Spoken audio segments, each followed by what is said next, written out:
नमस्कार, मी डॉक्टर चेतन अरुण नरके, वाणिज्य सल्लागार, अर्थ मंत्रालय, थायलंड गव्हर्नमेंट।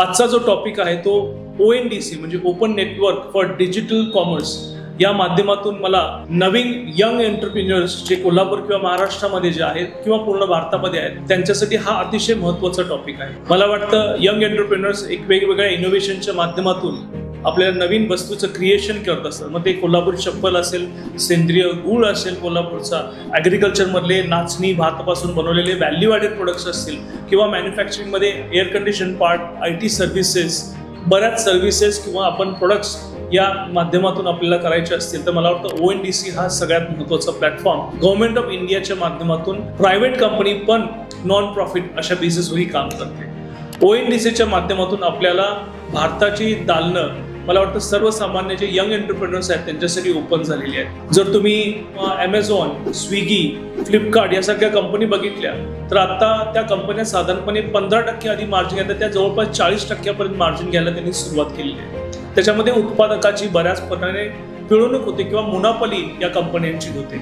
तर या कंपन्यांना ॲडव्हान्टेज न देता उत्पादकाला जास्तीत जास्त कसे पैसे मिळवून देता येतील त्यासाठी दिल्लीमध्ये मी थायलंड गव्हर्नमेंटला ज्याला प्रतिनिधित्व केलं त्यांची ONDCची ऑफिस, ती इंडियन पोस्टल सर्व्हिस आणि जी टेक्नॉलॉजी एनेबल याच्यामध्ये करते आहे ती सिंकॅच कंपनी, या सगळ्यांची एकत्र मीटिंग झाली आणि त्या माध्यमातून हे जे हेवी मार्जिन्स या कंपन्या चार्ज करतात त्याला तोड म्हणून ONDCच्या माध्यमातून 3 ते 5% फक्त मार्जिन देऊन उत्पादकाला जास्तीत जास्त पैसे कसे आपल्याला मार्जिन्स देता येतील याच्यासाठी आपण त्याच्यामध्ये प्रयत्न केले आणि आज जवळपास 236 सिटीजमध्ये इंडियामध्ये ही वेबसाईट आता कार्यरत आहे। मला वाटतं ही ONDCचा जो प्लॅटफॉर्म आहे त्याचा सर्व यंग एंटरप्रेन्युअर्सनी उपयोग करावा। जे ॲग्रिकल्चरमध्ये काम करत आहेत, ते IT सर्व्हिसेसमध्ये काम करत आहेत, तुमच्या सर्व्हिसेस सगळ्या भारतातल्या वेगवेगळ्या कानाकोपऱ्यात पोचावं याच्यासाठी हा माझा प्रयत्न आहे। त्याचबरोबर थायलंड देशाचं ONDC बरोबर आम्ही सिंकॅच बरोबर कोलॅबरेशन करून क्रॉस बॉर्डर देखील आपल्याला सर्व्हिसेस कशी प्रोव्हाइड करता येतील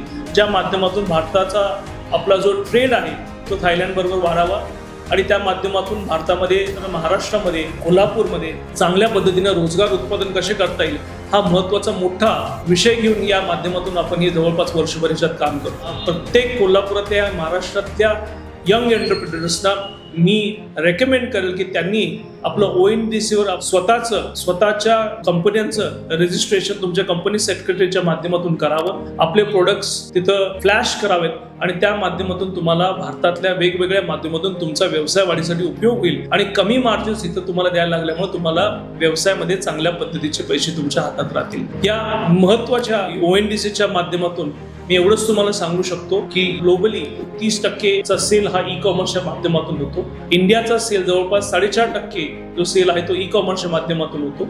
2021चा जर ई-कॉमर्सचा सेल बघितला तर जवळपास $40 बिलियन होता आणि 2026 मध्ये तो साधारणपणे आता मला वाटतं $116 बिलियन पर्यंत जाणार आहे। थोडक्यात सांगायचं झालं तर या ई-कॉमर्स प्लॅटफॉर्ममध्ये आपल्याला ONDC सारखा प्लॅटफॉर्म जर मिळाला आणि थायलंड सारखे देश जर त्याच्यामध्ये जॉईन झाले तर क्रॉस बॉर्डर आपल्याला सेल आपल्या यंग एंटरप्रेन्युअर्सना आणि जे मोठे मोठे बिझनेस आहेत त्यांना देखील करता येईल। या ONDCच्या माध्यमातून आपल्याला छोटा शेतकरी असेल किंवा छोटा उद्योजक असेल त्याला कॉम्पिटिशन जो मोठ्या ब्रँडशी करावं लागतं तो ॲडव्हान्टेज तिथं राहणार नाही।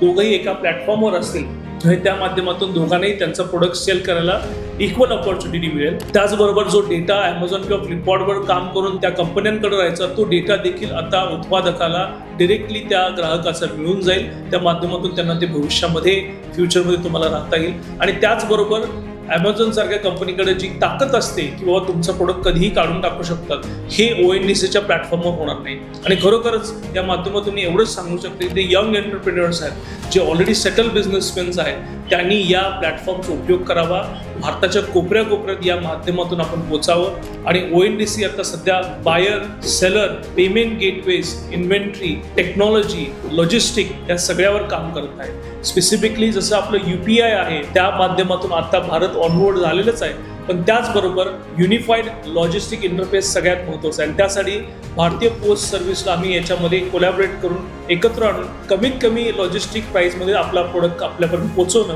ही काळाची गरज आहे. थोडक्यात सांगायचं झालं तर यंग एंटरप्रेन्युअर्सनी या ONDCचा उपयोग करावा. या येणाऱ्या ई-कॉमर्सचा मार्केट साईज भविष्यामध्ये वाढत जाणार आहे.